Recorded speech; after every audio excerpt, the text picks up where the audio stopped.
السلام علیکم۔ ناول مرگ کی تمنا، قسط نمبر 30۔ سفید حویلی پر نئے دن کا سورج اپنی قہر سامانیوں کے ساتھ طلوع ہوا تھا۔ ایک عرصے بعد سفید اونچے میناروں پر رات بہت بھاری ٹھہری تھی۔ ہر سو ہولناک سی خاموشی چھائی ہوئی تھی۔ حویلی کے مکین کسی انہونی کے ڈر سے کانپ رہے تھے۔ عقبی باغ میں ساتھ کے لگائے گئے الزامات نے حویلی کی بنیادیں ہلا دی تھیں۔ حویلی کی اقدار اور روایات سے کھیلنے والوں کے خلاف ہمیشہ سخت اقدامات کیے گئے تھے۔ یہ تو اصول عبدالودود علی چٹھا کے لیے بدلنے والے نہیں تھے۔ اسے جلد از جلد حویلی پہنچنے کا حکم دیا گیا۔ احمد علی چٹھا وقت مقرر پر مردانہ مجلس میں تھے۔ ان کا چہرہ سر پر پہنے شملے جیسا سخت اور ساکت تھا۔ جذباتی حالت جیسی بھی تھی، لیکن تاثرات سے کسی رعایت کی امید نہیں تھی۔ نور بی بی ساری رات اللہ کے حضور سجدہ ریز رہی تھیں۔ صبح کی سفیدی بھی ان کی دعاؤں کا تسلسل نہیں روک پائی تھی۔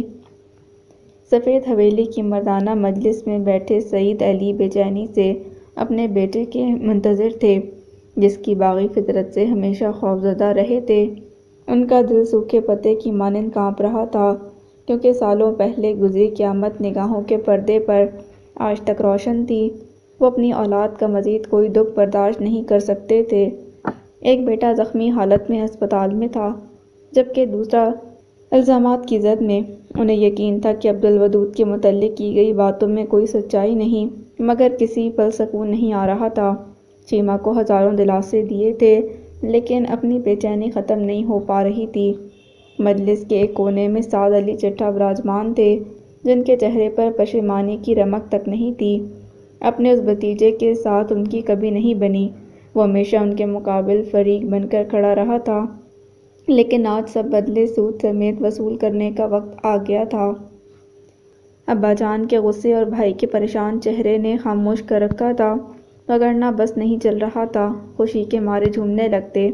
اب بس عبدالودود کی اڑی رنگت اور دھتکارے جانے کا منظر دیکھنے کا انتظار تھا۔ اس لمحے وہ یہ بھی بھولے ہوئے تھے کہ اس کا نور العین کے ساتھ کوئی رشتہ تھا۔ وہ ان کا ہونے والا داماد تھا۔ حویلی کا بیرونی دروازہ کھلنے اور گاڑی گیراج میں کھڑی ہونے کی آواز آئی تو زنانہ مجلس میں بیٹھی عورتیں کانپ کر رہ گئیں۔ شیما نے بھاگ کر کھڑکیوں سے پڑے دبے پردے ہٹا کر باہر دیکھا۔ عبدالودود مطمئن سا چلتا اندرونی حصے کی جانب آ رہا تھا۔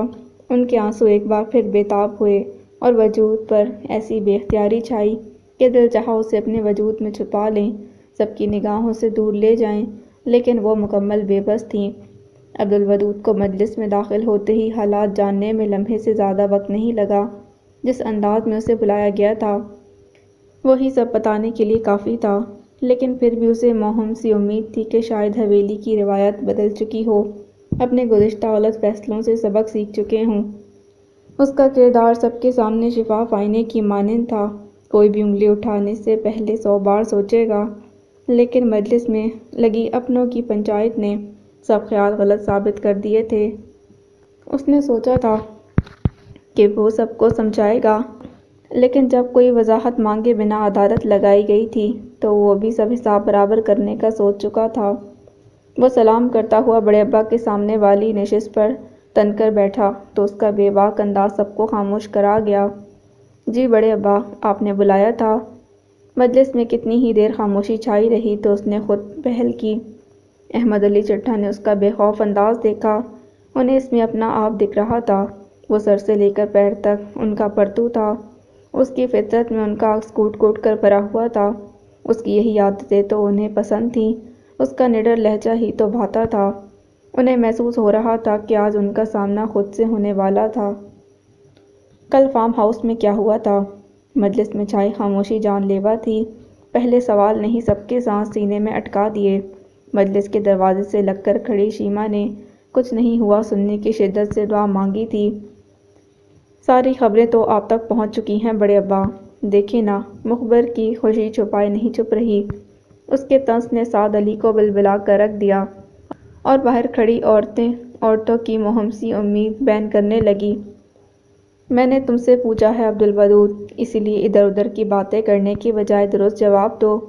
ان کا ساکت لہجہ سب کو ڈرا رہا تھا۔ اور جسے ڈرنا چاہیے تھا وہ مطمئن بیٹھا تھا۔ ویسے یہ دیکھ کر خوشی ہوئی کہ سفید حویلی کی روایات میں تبدیلی آ رہی ہے۔ اس عنایت کا ممنون ہوں کہ سب جانتے ہوئے بھی مجھ سے وضاحت طلب کی جا رہی ہے۔ عبدالودود فارم ہاؤس میں کیا ہوا تھا؟ اب کے آواز کی گرج نے عبدالودود کی مسکراہٹ ضبط کر لی تھی۔ سنجیدگی نے چہرے کا احاطہ کیا۔ وہ نشست کی پشت سے لگائی ٹیک چھوڑ کر سیدھا ہو کر بیٹھ گیا۔ ایک لڑکی کی عزت بچانے کی خاطر مجھے اس سے نکاح کرنا پڑا۔ عبدالودود کا جواب تھا کہ کوئی دھماکہ جس نے سب کو متحیر کر دیا۔ احمد علی چٹھا نے غضبناک نگاہوں سے سعد کو دیکھا، جبکہ سعد علی کے سینے میں اٹکی سانس کچھ کچھ بحال ہوئی تھی۔ یہ لڑکا جھوٹ بول رہا ہے ابا جان، اپنی حرکت پر پردہ ڈالنے کی کوشش کر رہا ہے۔ سعد علی بے چین ہو کر بولے، مجھے مکمل تفصیل جاننی ہے۔ سعد پر کڑی نگاہ ڈالتے ہوئے انہوں نے عبدالودود کو تفصیل سے سب بتانے کا کہا۔ سعد نے چہرے پر آیا نادیدہ پسینہ صاف کیا۔ اس لمحے ان کی حالت اس شکاری جیسی تھی جو خود اپنے جال میں پھنس گیا تھا۔ لامیا ابراہیم رقیہ پھپھو کی مہمان ہے جسے مختار احمد نے اغوا کرنے کی کوشش کی۔ میں حفاظت کی خاطر اسے فارم ہاؤس لے آیا تھا۔ اگلے دن صبح سویرے مجھے فضل داد نے اطلاع دی کہ محترم چچا جان وہاں پہنچ چکے ہیں۔ میں ان کی فطرت سے بخوبی واقف تھا، اس لیے آنن فانن وہاں پہنچا، لیکن مجھ سے پہلے زبیر احمد وہاں پہنچ چکے تھے۔ مجلس میں موت سی خاموشی چھائی ہوئی تھی۔ عبدالودود کے الفاظ سب کے ذہنوں پر بھاری ہتھیار جیسی ضرب لگا رہے تھے۔ ابا جان، آپ اسے بولنے کا موقع کیوں دے رہے ہیں؟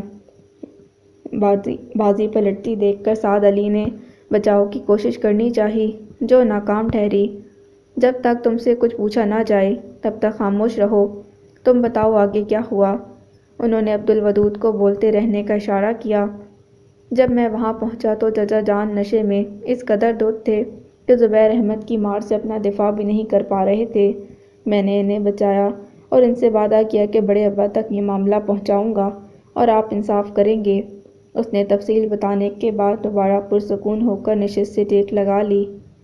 کیا ثبوت ہے تمہارے پاس کہ ایسا کچھ ہوا تھا؟ ابا جان یہ جھوٹ بول رہا ہے، اس کی بات پر یقین مت کریں۔ سعد علی اپنی جگہ سے اٹھ کھڑے ہوئے۔ زبیر احمد اور رقیہ پھپھو نے سب اپنی آنکھوں سے دیکھا ہے چچا جان۔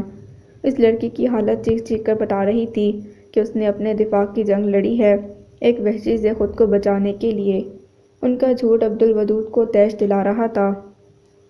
وہ تو شروع سے ہی میری دشمن ہے، اس کی بات پر کوئی یقین نہیں کرے گا۔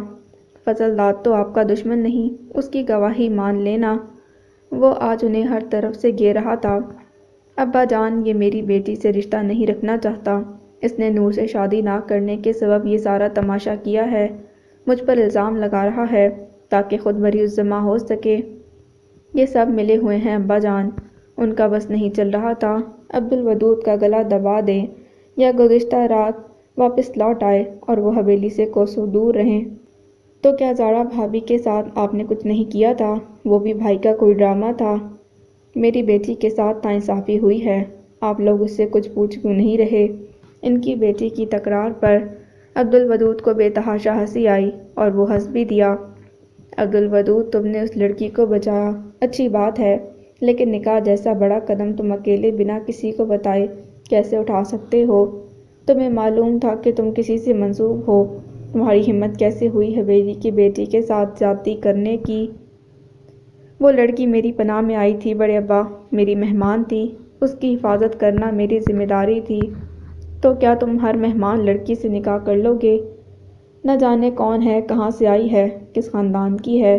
سعد کی طرح محمل میں ڈانٹ کا پیوند لگا دیا۔ ایسا فیصلہ کرتے تمہیں اپنے رتبے اور شان و شوکت کا خیال رکھنا چاہیے تھا۔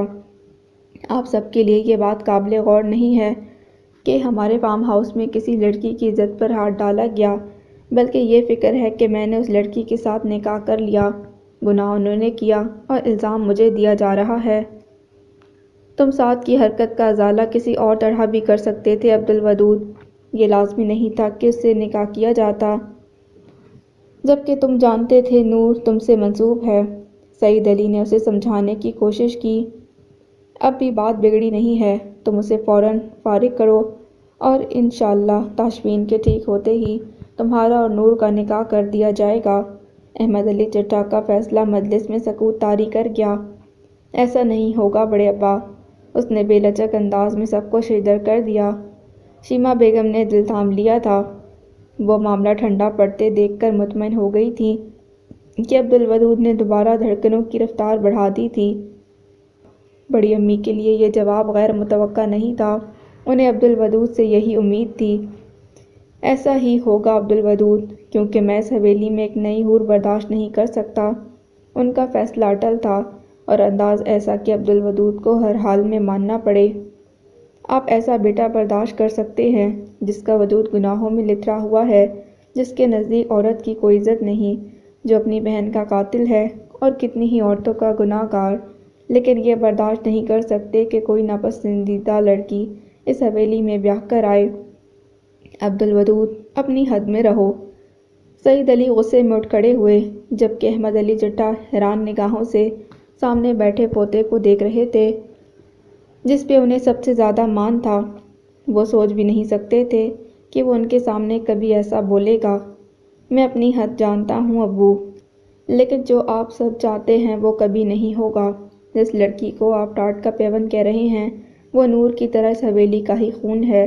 لامیا ابراہیم اس کلثوم ابراہیم کی بیٹی ہے جس کی قبر رغبی باغ میں بنائے آپ لوگ کئی سالوں سے رو رہے ہیں۔ غیرت کا جو جھنڈا اس قبر پر چچا جان نے گاڑا تھا، اس میں کوئی بے گناہ دفن ہے۔ ان کے الفاظ کسی دھماکے سے کم نہیں تھے جس نے حویلی کی بنیادیں ہلا دی تھیں۔ سب ایسے ساکت رہ گئے جیسے سانپ سونگھ گیا ہو۔ مجلس کے باہر کھڑی بی جان کو شیما سہارا نہ دیتی تو وہ کب کی گر چکی ہوتی۔ سب عورتوں کی آنکھوں سے آنسو کسی لڑی کی صورت بہہ رہے تھے، جبکہ بی جان کی آنکھیں ساکت تھیں۔ جس بیٹی کو رو رو کر بینائی متاثر ہو گئی، آج اس کے زندہ ہونے کی خبر سننے کو مل رہی تھی۔ وہ عبدالودود کی ہر بات پر آنکھ بند کر کے یقین کر لیتی تھیں، لیکن آج کھلی آنکھوں سے یقین کرنے میں متعمل تھی۔ میں اس لڑکی سے کبھی نکاح نہ کرتا بڑے ابا، لیکن وہ اس حویلی کا خون ہے۔ آپ اس لڑکی کی اذیت کا اندازہ کر سکتے ہیں جو اپنے ننیال کی تلاش میں آئے اور عزیز رشتے کے نام پر ایسے ہوس پرست انسان سے ملاقات ہو جائے۔ وہ یہاں اپنی ماں کے رشتے تلاش کرنے آئی ہے، میں اسے بے یار و مددگار نہیں چھوڑ سکتا تھا۔ میں بڑی امی کو مزید روتے ہوئے نہیں دیکھ سکتا۔ مجھے اس حویلی کی خوشیاں واپس لانی ہے بڑے ابا، اور میں یہ کر کے رہوں گا۔ اس نے کسی کو کچھ بولنے کے قابل ہی نہیں چھوڑا تھا۔ ایسا نہیں ہو سکتا عبدالودود، کلثوم زندہ نہیں ہو سکتی۔ سعید علی نے ہمت جمع کرتے اعتراف کیا۔ آپ کو تو خوش ہونا چاہیے ابو، مجھے جھنجھوڑ کر کہنا چاہیے کہاں ہے میری بہن؟ مجھے فوراً اس سے ملواؤ، میں اسے دیکھنے کو ترس رہا ہوں۔ مگر آپ ثبوت مانگ رہے ہیں، حیرت کی بات ہے۔ میں نے خود اسے قبر میں اتارا تھا، وہ یقین کرنے میں اب بھی متعمل تھے۔ تو اب مان لیجیے کہ اللہ کی تدبیر سب سے بڑی ہوتی ہے۔ وہ پراعتماد کھڑا تھا اور اس کا انداز کسی شبے کی گنجائش نہیں چھوڑ رہا تھا۔ مجھے اس بچی سے ملوا دو عبدالودود، اسے کہو ایک بوڑھی ماں کی بے یقینی کو یقین میں بدل دے، اس سے پہلے کہ یہ سچائی میری سانسیں بند کر دے۔ بڑی امی ایک دم مجلس میں آئیں۔ ان کی بے تابی اور ناگفتہ حالت نے بڑے ابا کو خاموش کر دیا تھا۔ میں آج ہی اسے حویلی لے آؤں گا بڑی امی۔ عبدالودود کے لہجے کی خوشی چھپائی نہیں چھپ رہی تھی۔ کب سوچا تھا یہ مرحلہ اتنی آسانی سے طے ہو جائے گا؟ اس نے چچا جان کا شکریہ کسی اور موقع کے لیے رکھ چھوڑا تھا۔ عبدالودود وہاں سے جا چکا تھا، لیکن خاموشی کی دبیز تہہ چھوڑ گیا تھا۔ بی جان اور شیما مجلس میں سب کے ساتھ بیٹھ گئی تھیں۔ عبدالودود کے کیے گئے انکشاف نے کسی کو کچھ بولنے کے قابل نہیں چھوڑا تھا۔ ہر کوئی اپنے خیالوں میں گم تھا۔ بی جان کی نگاہوں میں کلثوم کے بچپن اور جوانی کے دن گھوم رہے تھے۔ دل یقین اور بے یقینی کے درمیان جھول رہا تھا۔ بس نہیں چل رہا تھا کہ وہ لڑکی پلک جھپکنے میں سامنے آئے اور وہ اس کا ایک ایک عضو چھو کر کلثوم کی خوشبو محسوس کریں۔ شیما کو تاشفین کی پیدائش کا وقت یاد آ رہا تھا جب دونوں بہنیں اسے پکڑنے کے لیے لڑ پڑتی تھیں۔ اس کی پیدائش کے کتنے دن بعد تک نام نہیں رکھا گیا کیونکہ دونوں کسی ایک نام پر متفق نہیں ہو رہی تھیں۔ ابا جان کے غصہ کرنے پر دونوں نے تاشفین نام پسند کر لیا تھا۔ سعید علی کی نگاہوں میں آگ میں جلتی جھونپڑی گھوم رہی تھی۔ انہیں سعد کے ارادوں کی جب خبر ہوئی تب تک تاخیر ہو چکی تھی۔ وہ نہر کے قریب والی زمین میں موجود جھونپڑی کو آگ لگا چکا تھا۔ حویلی کی عزت پر کوئی آنچ نہ آئے، اس سبب راتوں رات سارا واقعہ دبا دیا گیا۔ کئی سالوں سے نیند ان کی آنکھوں سے کوسوں دور تھی۔ کلثوم کا مسکراتا چہرہ سونے نہیں دیتا تھا۔ اگر وہ کلثوم نہیں تھی تو عقبی باغ میں کون دفن ہے؟ سعید علی کی سرسراتی ہوئی آواز خاموش تالاب میں پہلے پتھر کی مانند گونجی تھی۔ یہ جاننا بعد کی بات ہے سعید، پہلے یہ تو معلوم ہو عبدالودود کی بات سچ ہے یا نہیں۔ ابا جان کے لہجے میں واضح ارتعاش تھا۔ یہ تو اس لڑکی سے مل کر ہی معلوم ہوگا۔ مطلب کہ وہ لڑکی اس حویلی میں آئے گی؟ سعد کو صورتحال اپنی مخالف سمت میں جاتی محسوس ہو رہی تھی۔ اس لڑکی کا حویلی میں آنے کا مطلب عبدالودود کی جیت تھی۔ ہاں، احمد علی جٹھا نے فیصلہ کن انداز میں کہا، اس نے میری بیٹی کے ساتھ زیادتی۔ بس سعد، اب تم مزید کچھ نہیں بولو گے؟ تمہیں اپنی بیٹی سے کتنی محبت ہے یہ ہم سب جانتے ہیں۔ میری غلطی تھی جو تمہارے سدھر جانے کی امید لگائے ہوئے تھا۔ یہ ہم والدین کی بہت بڑی غلطی ہوتی ہے کہ وہ تم جیسی نافرمان اولاد کو موقع دیتے رہتے ہیں۔ اس حویلی کے ہر فرزند کو عورت کا احترام کرنا سکھایا جاتا ہے، مگر تم نے عورت کو ہمیشہ کھلونا سمجھا۔ کبھی کوٹھے پر ڈیرا ڈالا اور کبھی کسی پست خاندان کی عورت سے رشتہ بنا لیا۔ ہم نے اس امید پر حور کو قبول کیا تھا کہ تم سدھر جاؤ گے، مگر یہ بھی ہماری غلط فہمی نکلی۔ پہلے زارا کے سامنے ہمیں شرمندہ کیا، اب اس لڑکی۔ مجھے یہ سوچ کر خوف آ رہا ہے کہ اگر وہ واقعی کلثوم کی بیٹی ہوئی تو نازنین کو میری زندگی سے نہ نکالتے تو نہ آج آپ کو ایسا دن دیکھنا پڑتا۔ وہ اپنی ہٹ دھرمی پر قائم رہے۔ یہ جھوٹ بول رہا ہے ابا جان۔ اس سے زیادہ چپ رہنا شیما کے لیے مشکل ہو گیا تھا۔ وہ بنا رکے سب کہتی گئی جو حور نے انہیں بتایا تھا۔ یا اللہ، تم نے اپنی اولاد یتیم خانے کو دے دی۔ یہ نئی قیامت تھی جو مجلس میں بیٹھے سب افراد پر ٹوٹی تھی۔ احمد علی جٹھا نے سر ہاتھوں پر گرا لیا تھا۔ ان کا دل چاہ رہا تھا سب لحاظ بھول کر سعد کا منہ نوچ لیں۔ وہ نہ جانے ان کے کس گناہ کی سزا تھا۔ میری نرمی کا بہت ناجائز فائدہ اٹھا لیا تم نے۔ اب مزید ایسی حماقت نہیں کرنا۔ تم اب اس حویلی سے باہر نہیں جاؤ گے۔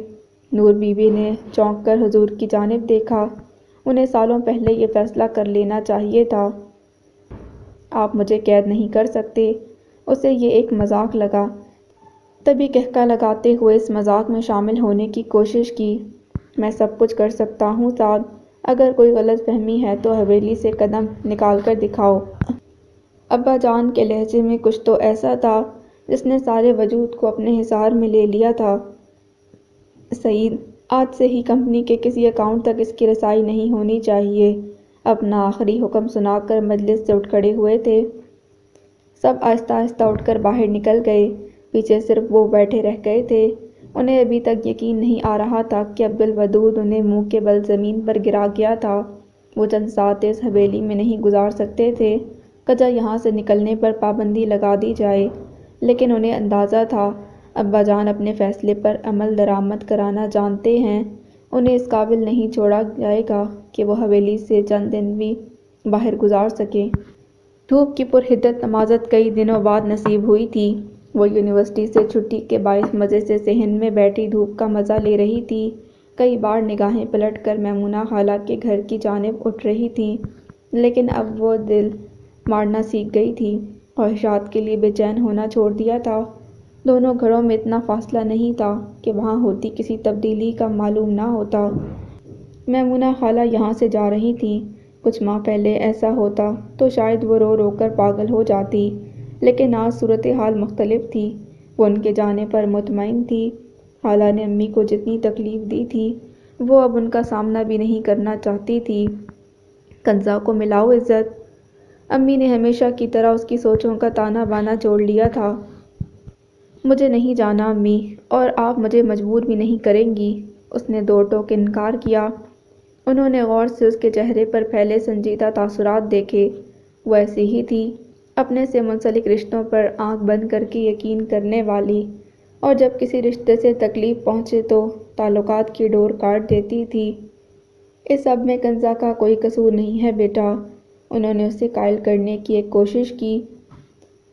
جانتی ہوں، تو پھر میں بے بس ہوں امی، مجھے خالہ کا تلخ لہجہ اور زہر سے بھرے الفاظ نہیں بھول رہے۔ میں زندگی میں دوبارہ ان کا سامنا نہیں کرنا چاہوں گی، اور آپ کو بھی جانے کی کوئی ضرورت نہیں ہے۔ جن کی فطرت میں ڈس نہ ہو ان سے فاصلہ ہی بہتر ہے۔ وہ اپنی دھن میں زہر خون لہجے میں بولی، اور اس کے الفاظ نے گھر میں داخل ہوتی کنزا کے قدم تھام لیے تھے۔ السلام علیکم خالہ، وہ ہمت مجتمع کرتے آگے بڑھ آئی۔ وہ اسے دیکھ کر شرمندہ ہوئی، جبکہ عزت کے تاثرات ویسے ہی تھے۔ وہ کتنے ہی لمحے اسے دیکھتی رہی اور پھر اس کے قریب بیٹھ گئی۔ سچ شکر کہ اس کے بیٹھنے کے بعد وہ اٹھ کر گئی نہیں۔ خالہ، آخری بار اپنے ہاتھ کی چائے تو پلا دیں۔ ہاں، کیوں نہیں، ابھی لاتی ہوں۔ وہ خود بھی ان دونوں کو اکیلا چھوڑنا چاہتی تھی۔ کنزا کی فرمائش نے بہانہ میسر کر دیا۔ ہم یہاں سے جا رہے ہیں عزت۔ اس کے تاثرات میں ذرا بھی تبدیلی نہ دیکھ کر وہ خود ہی بولی۔ افشین کے علاقے میں ہی گھر لے لیا ہے، بھائی کہہ رہے تھے جلد یہ گھر بیچ دیں گے۔ وہ نہ جانے کیوں اسے ساری تفصیل بتا رہی تھی۔ بھائی کی شادی ہو رہی ہے۔ کنزا کو امید تھی کہ اب وہ بولے گی، لیکن جلد ہی امید ٹوٹ گئی۔ ہم دونوں نے کیا کچھ سوچ رکھا تھا کہ بھائی کی شادی پر یہ کریں گے، وہ کریں گے، لیکن سب ختم ہو گیا۔ امی کے سوا کوئی بھی خوش نہیں ہے۔ بھائی کی حالت مجھ سے دیکھی نہیں جا رہی، ان کی بے حسی مجھے تکلیف دے رہی ہے۔ عزت کو اس کا لہجہ بھیگا ہوا محسوس ہوا تو اس نے رخ موڑ کر دیکھا۔ اس کا شک ٹھیک تھا، کنزا کے گال آنسوؤں سے تر تھے۔ مجھ سے کیا چاہتی ہو کنزا؟ اسے روتے دیکھ کر دل کو کچھ ہوا تو مزید خاموش نہیں رہ پائی۔ میرے چاہنے سے کیا ہوگا؟ میں تو اتنی شرمندہ ہوں، یہ بھی نہیں کہہ پا رہی کہ مجھ سے ناراض مت رہو، میری ہر غلطی کے لیے مجھے معاف کر دو۔ تمہارے سوا میری کوئی دوست نہیں ہے عزت، میری باتوں کو تمہاری سماعت کی ضرورت ہے، وگرنہ میرا دم گھٹ جائے گا۔ آنسوؤں میں روانی آ گئی تھی۔ میں تم سے ناراض نہیں ہوں کنزا، بس محتاط ہوں۔ مجھے اب ہر انسان سے دور رہنا ہے جس نے میری ماں کو تکلیف دی۔ تم اس اذیت کا اندازہ بھی نہیں کر سکتی جو خالہ کی باتوں سے مجھے ہوئی۔ میں ان کے ساتھ کوئی بدتمیزی نہیں کرنا چاہتی، اسی لیے بہتر ہے تعلقات کی ڈور یہیں کاٹ دی جائے۔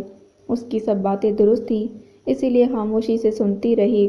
بھائی کی شادی میں آؤ گی؟ خالہ کو چائے لے کر آتے دیکھا تو موضوع بدلا۔ نہیں، کنزا کو انکار کی امید تھی، پھر بھی حیرانی ہوئی۔ انہیں تمہارا انتظار رہے گا، مجھے دیکھ کر انہیں دکھ ہوگا۔ ان کی خوشی تمہارے بغیر ادھوری ہے، اور یہ ان کی خوشی بالکل نہیں ہے۔ کنزا کتنی ہی دیر بے خود سی اسے دیکھتی رہی۔ اس کی سنہری آنکھوں میں درد کے رنگ واضح تھے۔ اسے حازم شفیق کی خوشی غمی کا کس قدر اندازہ تھا، ان کے درد کا احساس تھا، لیکن وقت نے کیسی چال چل دی تھی کہ جاننے کا دعویٰ کرنے والے فاصلوں کے خواہاں تھے۔ شکست آسماں ہو جاؤں گا میں، زمین کو اڑ کر سو جاؤں گا میں۔ کمرے کے اندھیرے میں صرف موبائل کی روشنی تھی۔ وہ بیڈ پر لیٹے موبائل اسکرین دیکھنے میں مگن تھی۔ بیڈ پاؤں سے نیچے اضطراری طور پر ہل رہے تھے۔ موبائل اسکرین پر مسلسل انگلیاں حرکت کر رہی تھیں۔ کال لاگ میں 2 نمبر تھے جن پر مسلسل کال کی جا رہی تھی اور مسلسل ناکامی ہو رہی تھی۔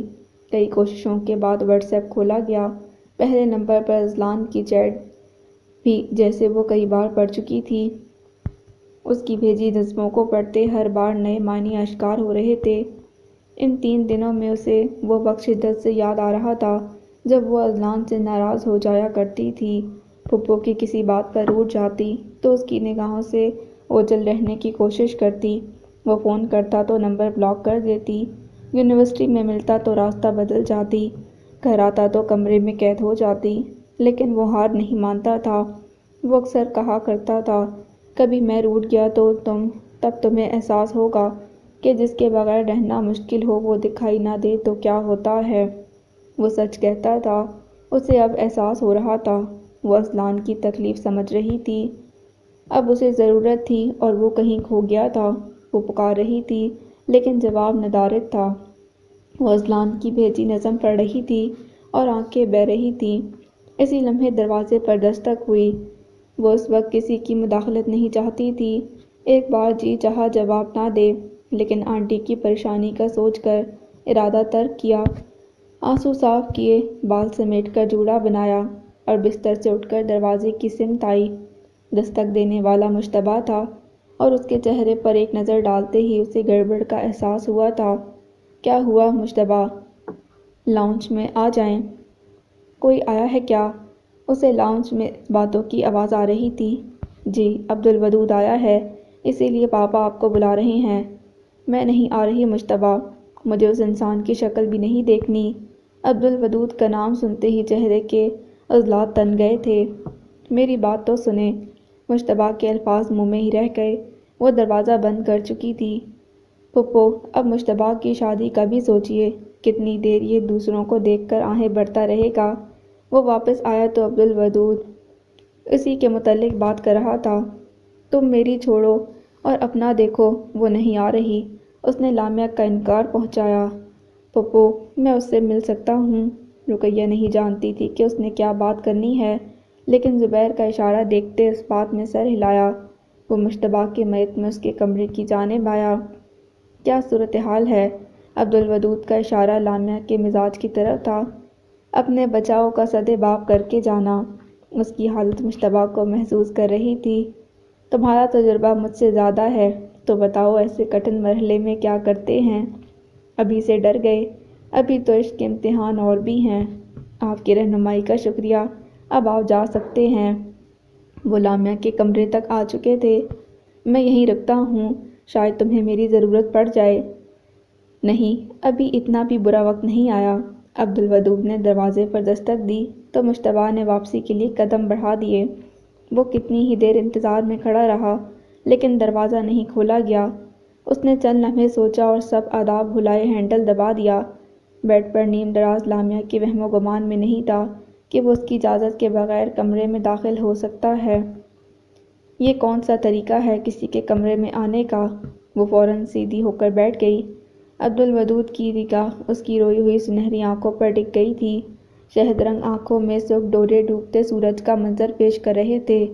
وہ شرط لگا کر کہہ سکتا تھا کہ اسے خوبصورت نظارہ پہلے کبھی نہیں دیکھا تھا۔ ان دو نگاہوں کے سامنے دنیا کی ساری خوبصورتی ہیج تھی۔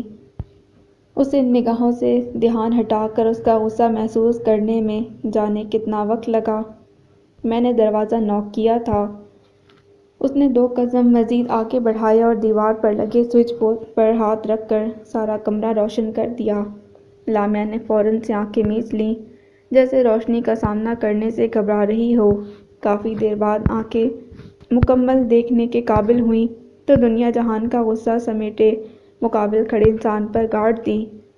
کوئی رسپانس نہیں دیا گیا تو اس کا یہی مطلب تھا کہ یہ دروازہ آپ کے لیے نہیں کھلے گا۔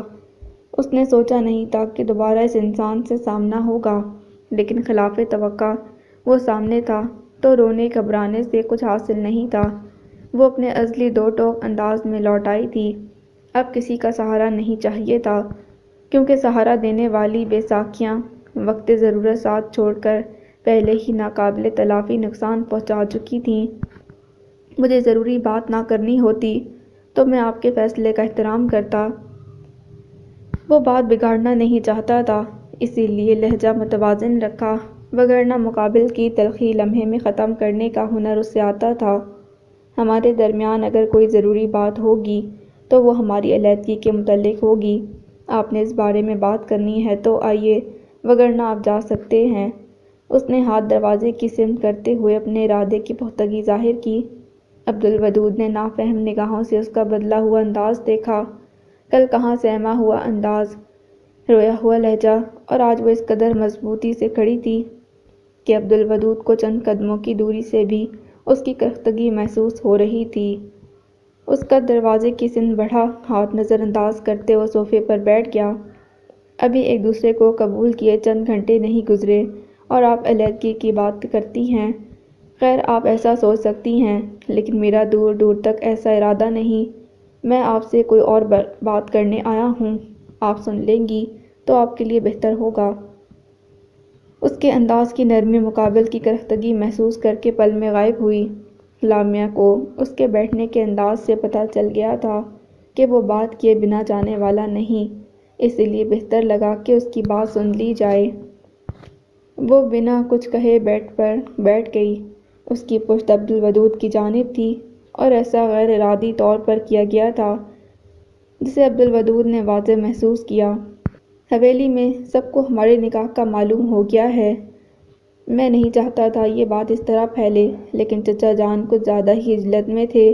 میں آپ کو پوری شان، عزت اور احترام سے حویلی میں لے جانا چاہتا تھا، لیکن اب حالات نیا رخ اختیار کر گئے ہیں۔ کلثوم پھپھو کی خبر نے سب کو اتنا بے چین کر دیا ہے کہ بڑی امی آپ سے ملنے کے لیے بےتاب ہیں۔ اس نے اختصار سے ساری صورتحال بتائی۔ اس سب میں آپ مجھ سے کیا چاہتے ہیں؟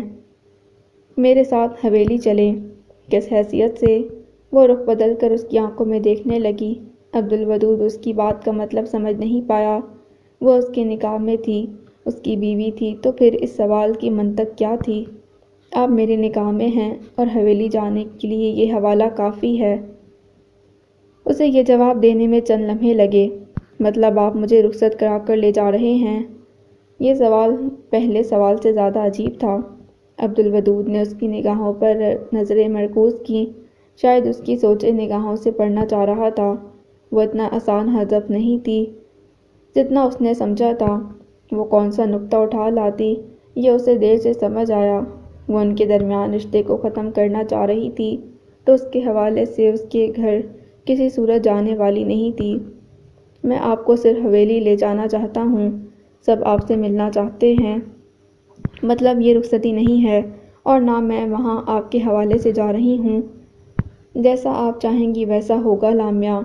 اس لمحے وہ بے بسی کی حد پر تھا۔ وہ اتنی بھی کمزور نہیں تھی جتنا وہ سمجھ بیٹھا تھا۔ ٹھیک ہے، میں وہاں جانے کے لیے تیار ہوں، لیکن آپ ایک بات یاد رکھیے گا، میں یہاں ماما کی خوشیاں تلاش کرنے آئی تھی۔ مجھے سفید حویلی ہر حال میں جانا تھا، لیکن اس سارے پلان میں یہ رشتہ آپ کہیں نہیں تھے۔ یہ سراسر زبیر انکل کی غلطی ہے، جس کا خمیازہ میں نہیں بھگتوں گی۔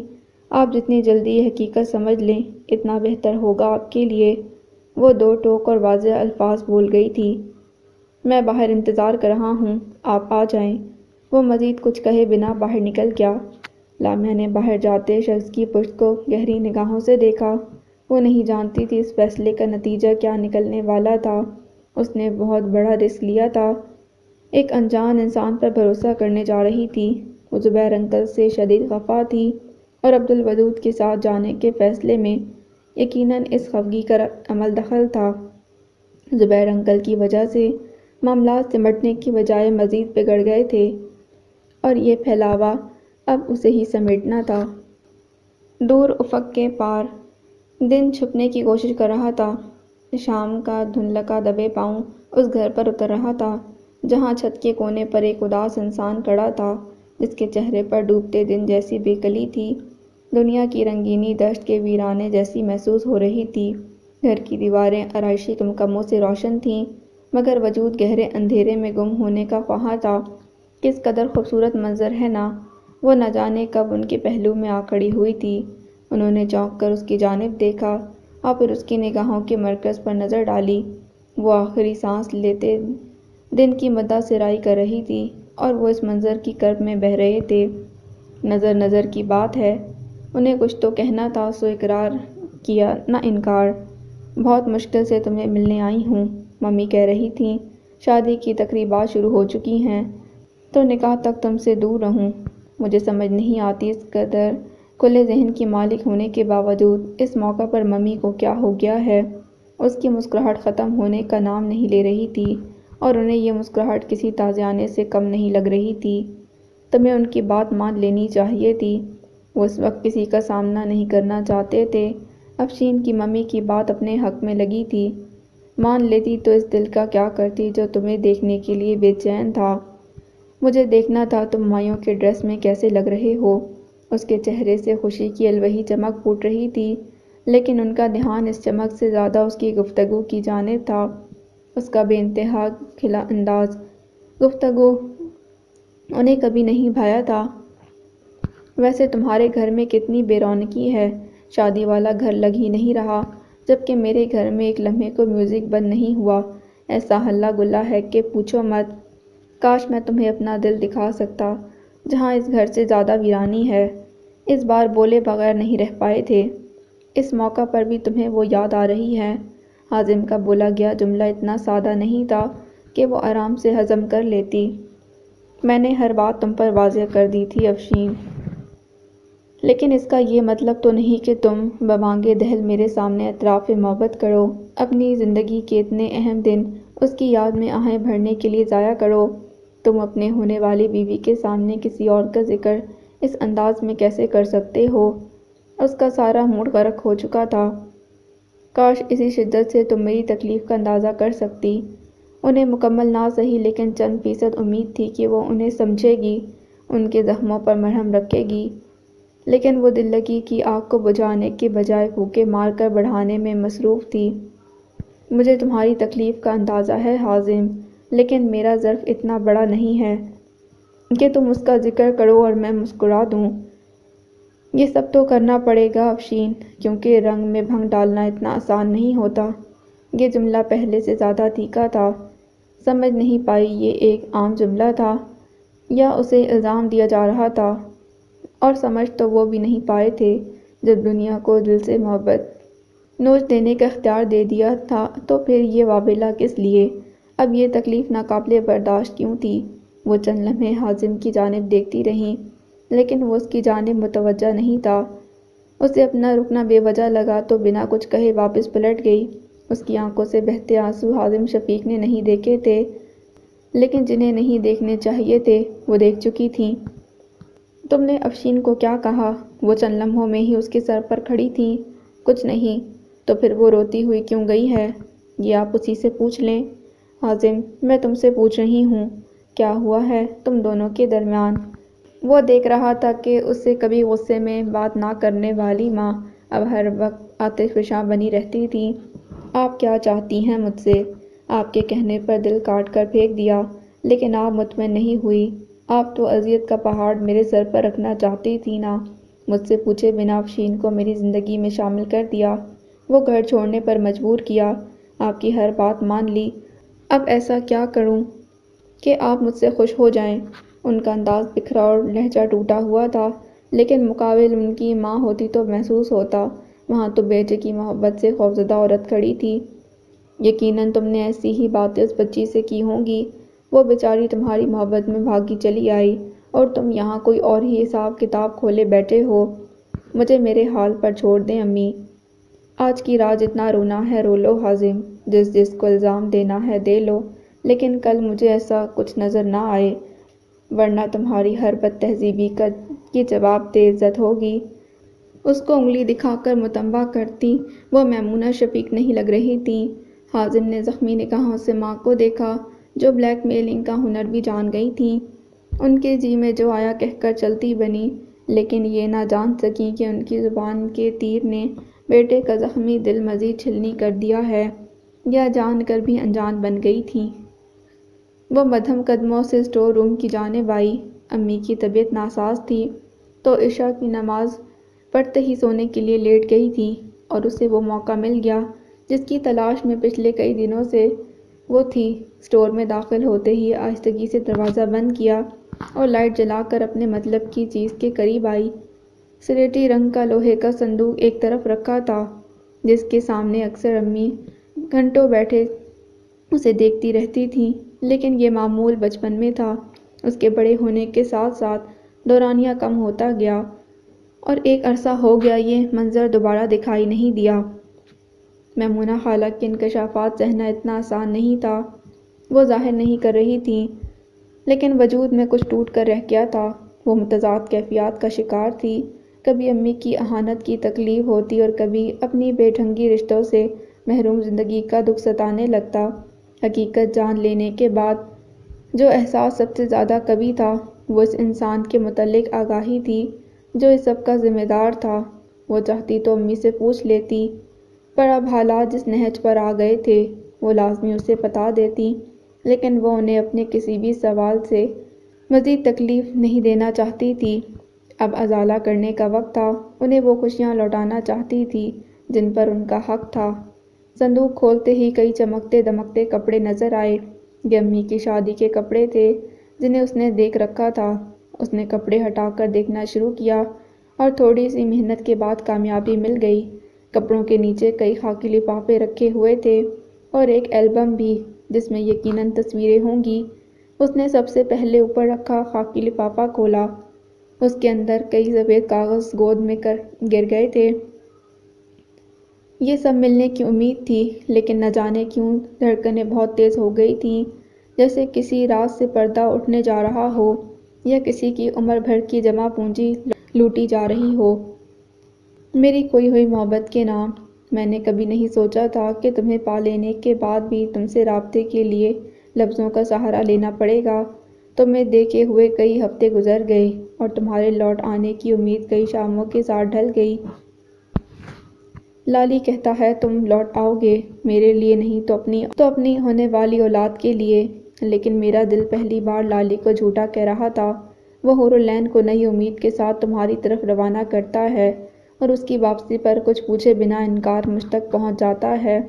اس کے چہرے پر تمہارے ہاتھوں کا لمس اور اس کی آنکھوں میں تمہاری الفت کا عکس واضح دیکھتی ہوں، مگر تب ہے میری بے بسی پر کہ اس بے وفائی کا حساب لینے کے قابل نہیں ہوں، یا شاید میں بھی لالی کی مانند اکثر امید کا دیا روشن رکھتی ہوں کہ کبھی تمہاری آہٹ میرے سینے پر گونجے گی، کبھی تمہارے ہاتھ کی دستک سنائی دے گی، فقط تمہاری منتظر۔ عزت نے نہایت زور سے آنکھیں میچ کر جلن کرتا پانی گالوں پر بہنے دیا۔ محبت کا یہ رنگ اس کے لیے انوکھا تھا۔ اس نے دوسرا کاغذ کھول کر پڑھنا شروع کیا۔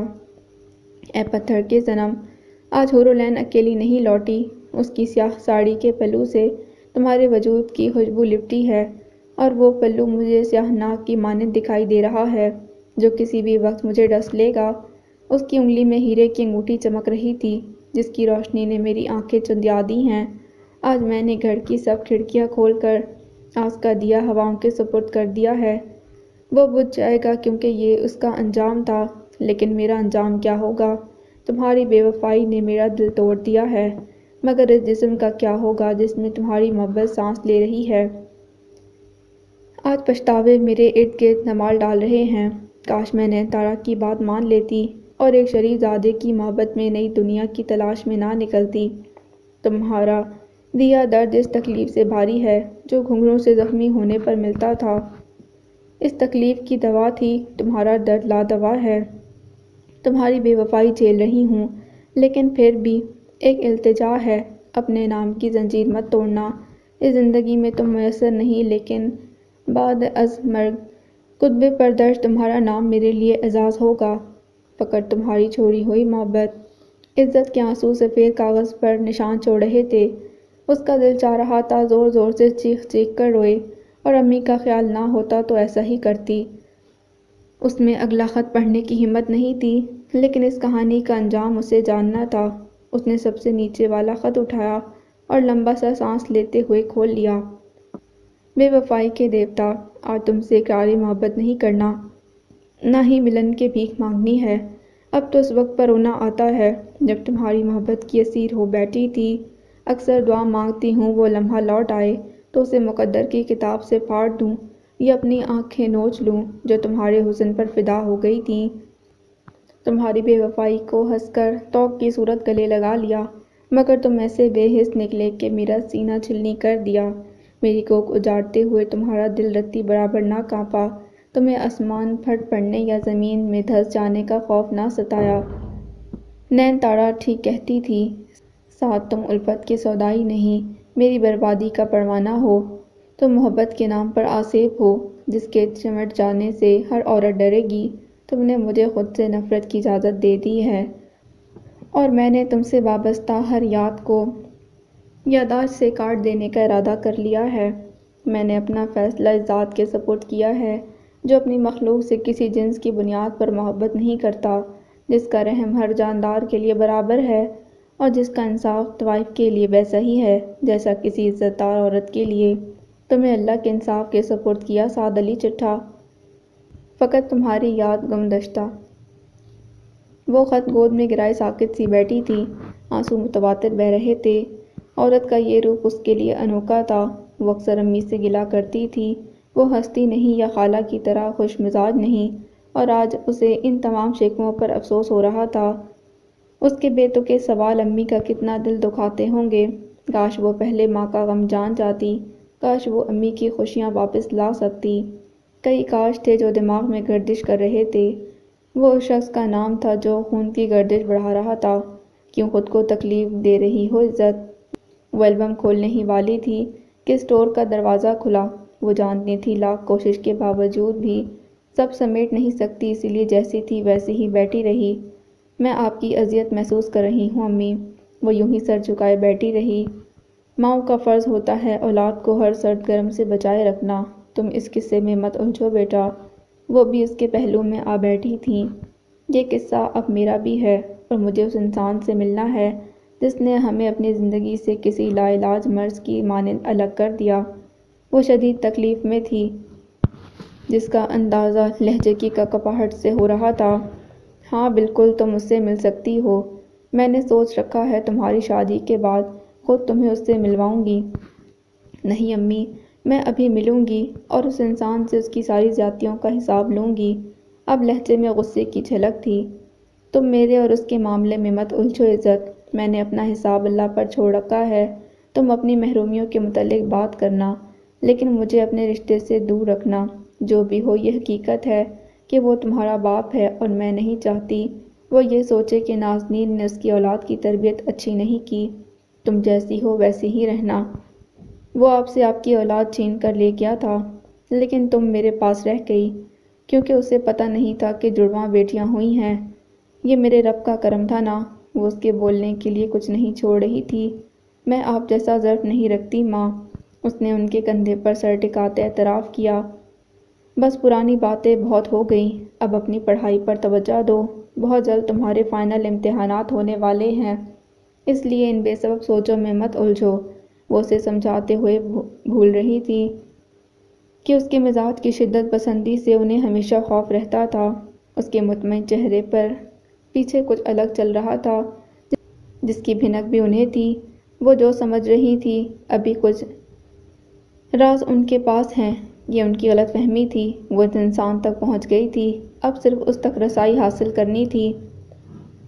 سیاہ لینڈ کروزر علی پور چٹا کی حدود میں داخل ہوئی تو لامعہ چوکنا ہوئی۔ ان دونوں کے درمیان سارا راستہ کوئی بات نہ ہوئی تھی۔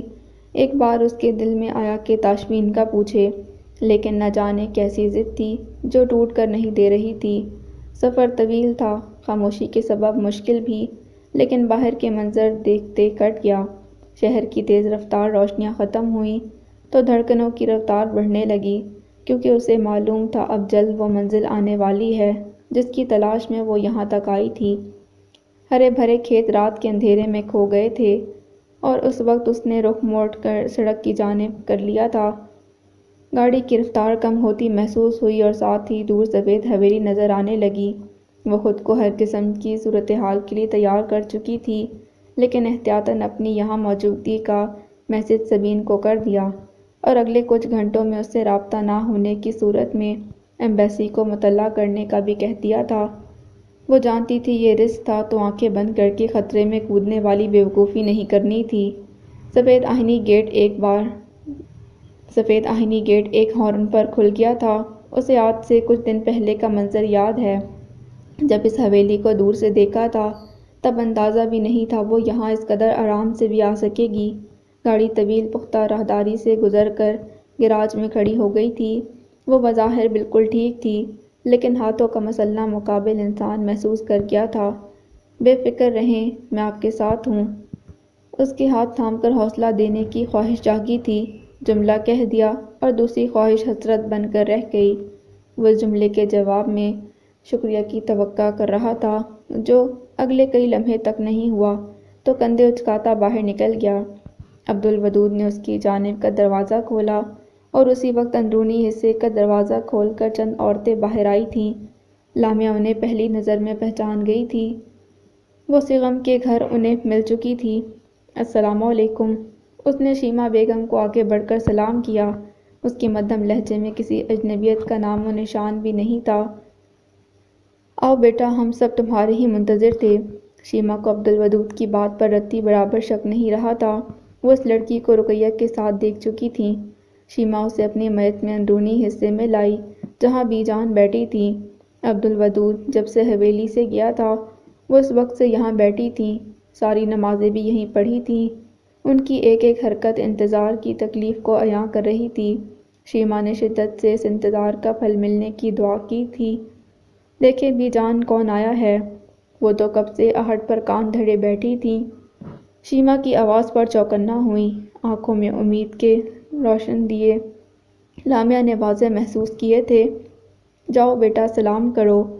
شیما کے کہنے پر وہ آگے بڑھی تو بی جان نے سر پر پیار دے کر ساتھ ہی بٹھا لیا تھا۔ تم کلثوم کی بیٹی ہو؟ لامعہ بات کرنے کے لیے الفاظ ڈھونڈ ہی رہی تھی کہ بی جان نے سوال کر دیا۔ جی۔ اس کی جی نے کتنوں کی اٹکی ہوئی سانس کو بحال کیا۔ سعید احمد بھی عبدالودود کے ساتھ کھڑے تھے۔ لامعہ نے ایک نظر اپنے ارد گرد کھڑے چہروں پر ڈالی، ان کی سوالیہ نگاہوں کو محسوس کرتے موبائل کا لاک کھولا اور چند لمحوں میں ماما کی پرانی تصویریں نکال لیں اور موبائل ساتھ بیٹھے وجود کے سامنے کر دیا۔ بی جان نے کانپتے ہاتھوں سے موبائل تھاما اور اگلے ہی لمحے آنسوؤں کی قطار گال بھگونے لگی۔ وہ اسکرین پر نگاہ جمائے بس رو رہی تھیں۔ نورالعین بھی انہیں روتا دیکھ کر رونے لگی تھی۔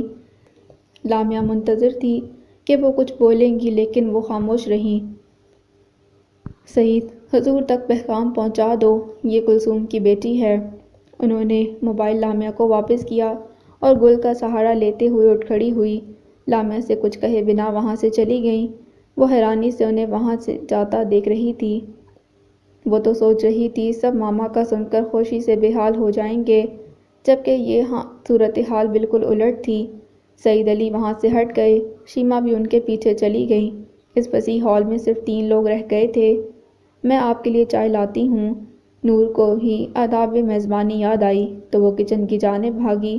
کلثوم پھپھو کی خبر نے جہاں افسردہ کیا تھا، وہیں لامعہ اور عبدالودود کے رشتے نے دل میں بے تحاشا سکون بھر دیا۔ اس کا بس نہیں چل رہا تھا کسی طرح بھی سیغم تک پیغام پہنچا دے۔ عبدالودود، لامعہ کو کمرے میں لے جاؤ، میں وہیں کھانا بھجوا دوں گی۔ وہ انجان نگاہوں سے ارد گرد دیکھ رہی تھی جب شیما نے کہا۔ لامعہ شرمندہ سی لگ رہی تھی۔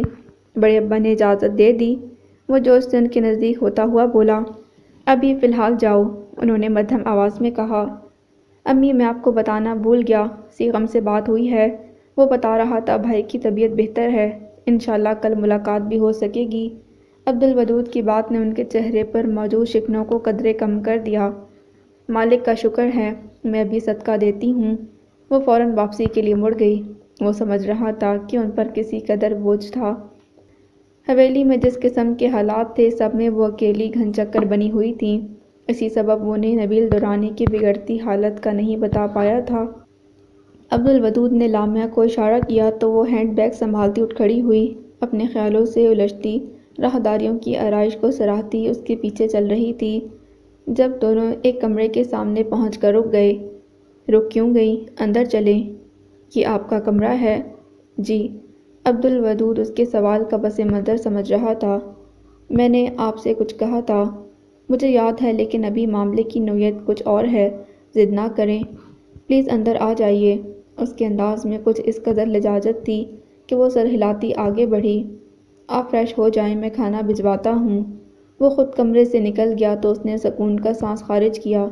لامعہ تنقیدی نگاہوں سے اپنی منزل کو دیکھ رہی تھی۔ فریش ہونے کے لیے واش روم جانے سے پہلے سبین کو سب ٹھیک ہے کا میسج کرنا نہیں بھولی تھی۔ صبح کی سفیدی کو زمین پر تک سجائے زیادہ وقت نہیں گزرا تھا۔ فلک کے کناروں پر سیاہی کی مدھم لکیریں باقی تھیں۔